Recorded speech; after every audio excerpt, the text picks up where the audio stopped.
This is part 2 of our Unit 1-2 notes on types of functions. We've already reviewed some basic vocabulary of functions and reviewed our names and graphs and typical features of different functions. What's new today is we're going to talk about restricted domains. When we use a mathematical model to describe what happens in the real world, the domain of our function, our equation, is often restricted based on the situation. So for example, if we're going to look at the height of a growing child, right, and we can describe that height with an equation, here's an equation, but only when the child is between ages 3 and 10, then we can use this equation, but our restricted domain would be for ages, x is age in years,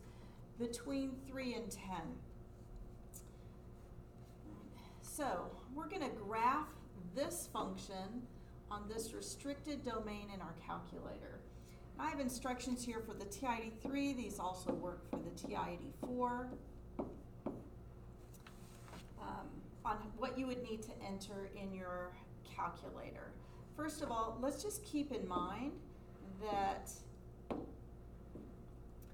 this statement is really two statements in one. This says, first of all, that our x needs to be greater than or equal to 3. And the fact that it's combined together tells us that in addition to, we use the word and, right, x has to be less than or equal to 10. We have to split this statement in our TI-84 to use it. So we're going to enter in our calculator, right, that y1, go to your equation editor, equals 3x plus 26. And then to restrict that domain, we're going to use the divided sign. Right? And then we're going to do an open parentheses, and we're going to enter this statement. And you can enter that statement by keying in these buttons. Right? So y equals, right, go to your equation editor, 3x plus 26 divided by open parentheses x. To get to this test, you're going to do second math on your calculator. Right? And that is greater than or equal to, I think in your notes, right, this 3 should be in there. And then to get to the and, you've got catalog. You can also get that through second math. And then your test menu. Oh, I'm sorry, on this calculator, it's not test, it's your logic menu. That will get you your and then x, again, second math, is less than or equal to 10. I have another video loaded that will take you step by step and show you me using the calculator to enter this in. So if you don't already know how to do this, you can pause here and pull up that video. It's called, associated with this, it's just the example, not the problem examples. If we're using the TI-89, we're going to enter the same thing, right? And again, this is going to be, this should be a 3 in here, and then you'll follow the directions. I have a separate video for the TI-89. So if you do that, you're going to see on your calculator, right, and you might have to adjust the window to get this, but right, this rectangle representing your screen on your calculator, what you should see, right, if your window is adjusted, and this would be on a window where x goes from -5 to 15, and then y goes from -5 to 70. So what we should see is a portion of a line that starts when x is 3 and rises with the slope of 3 and then stops when x is 8. So anytime you graph something on your calculator, you need to sketch what you see, label it so I can verify that you've seen the right thing. So that would be good there. Okay, our second example deals with this situation here. So For a given function and domain, our job is to plot the graph of our function using a window that will show the entire graph. So there's some adjustment to that window, right? Reasonable, if you think about your details, but also the guess and check involved in there. Sketch the result, and again, do that inside a rectangle. Give your y-intercept, any x-intercepts. Those, by the way, are also called zeros. And that will be important to use the feature on your calculator that will give you that, and the locations of any vertical asymptotes. We also need to give the range, right? And that range would be your minimum to your maximum.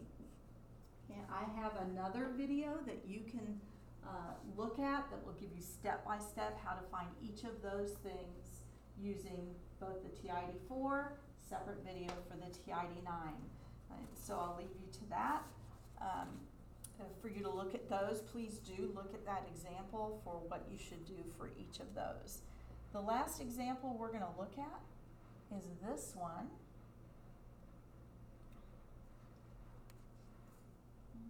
Which is here. This is example problem 2, where our job is to sketch a reasonable graph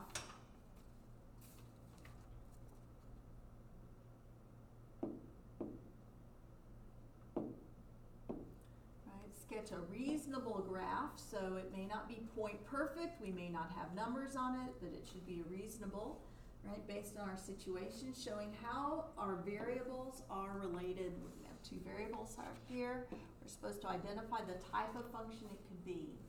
So here we go. The height of a punted football. Height is one of our variables. Let's use h for height. As a function of the number of seconds since it was kicked. So the number of seconds is our second variable. Let's use t for time for that variable. So which of these is my independent? Which of these is our dependent variable? Well, the height of the football, right? The height of the football depends on how long it's been in the air. So h is our dependent variable. Time is our independent variable. So if I were to list these in a point, I would do time first and then height. To draw my graph, I would have time in seconds on my horizontal, that's my t-axis, and on my vertical axis I would have height. And it doesn't say how we should measure it. Let's measure height in feet. And that will be my h-axis. So let's think about what's going on here. If I were to punt that football, as far as the time since it was kicked, then time would start at 0. My football then, right, if we're punting it, it may start, right, it's going to start at the ground, so that would be a height of 0. And that football hopefully would rise and then would fall until it hits the ground again. If we think further, right, that football may bounce back up into the air, right, and then bounce less and less until it stays on the ground over time. So I don't have numbers on this graph, but I have, right, a general sense of what's going to happen to height as time increases. So the next thing we need to do is identify what type of function this could be. Well, if we consider just this part of our function, that function looks like a sad parabola. Sad parabolas go with quadratic functions. Okay, that's what we need to do for functions in this unit. Hope you get it, that you got a good grasp on that. And please remember, you got 2 videos of using the calculator for the examples in these notes. I would advise you to go back and reference those if you have any trouble at all with your calculator or answering your questions.